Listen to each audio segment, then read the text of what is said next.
Курточка наконец-то готова. Шила я ее больше месяца по вечерам, по выходным, в свободное от работы время. Поэтому я все не снимала. Ну, физически невозможно, девоньки, мальчики, все было снять. Ну, и если бы я снимала все, я бы шила ее еще дольше. И видео получилось бы вообще не одно, а целый сериал. Сейчас буду вам все подробно показывать. Смотрите, горловину я обработала кашкарсе. Вот здесь по краю я пропустила нитку эластичную, потому что кашкарсе имеет свойство растягиваться потом вот здесь. А с этой эластичной ниткой такого не случится. Сделала накладки на плечи кожаные. Украсила ее всяческой фурнитурой, какой только можно. Рукава то же самое. Снизу, опять же, кашкарсе. И на рукавах тоже. Спинку сейчас покажу. И потом буду показывать уже все в деталях. Так, вот так спинка выглядит.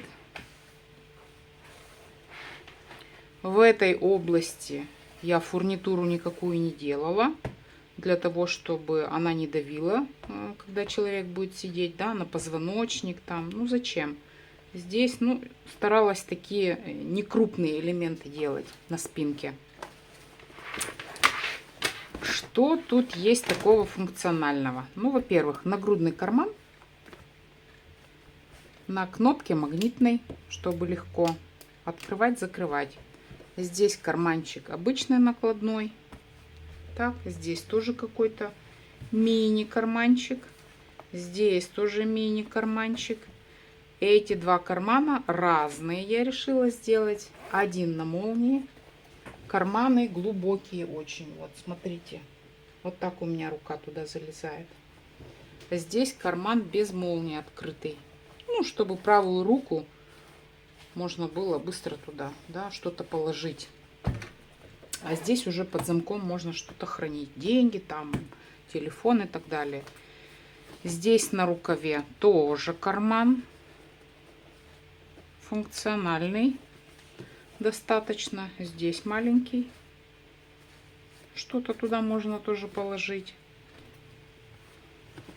Здесь карман тоже достаточно большой на рукаве.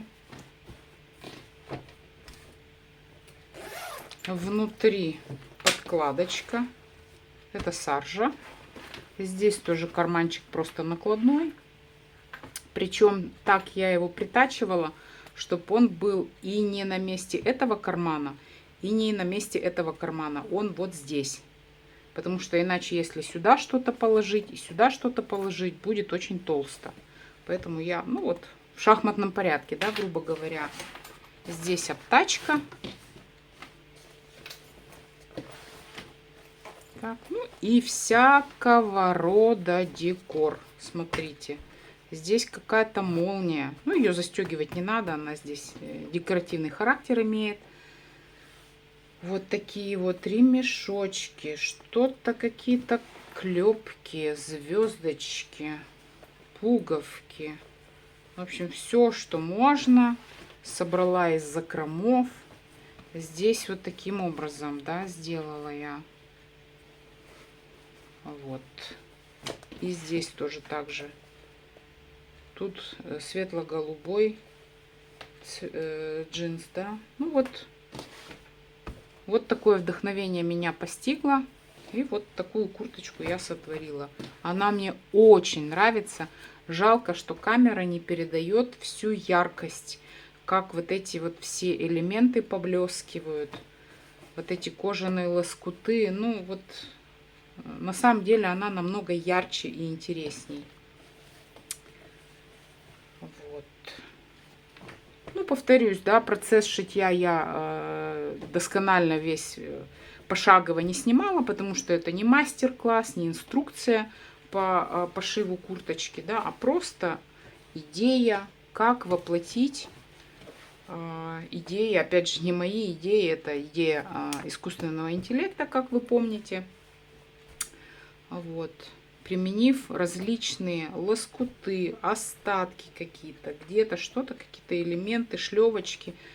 Посмотрите, ну какая прелесть.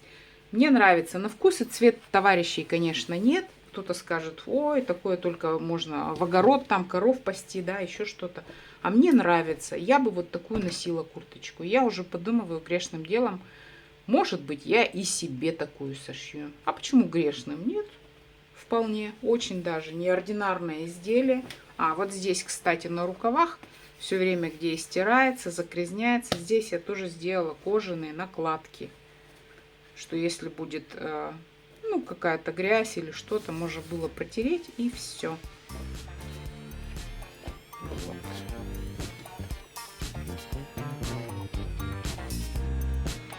На этом я буду закругляться.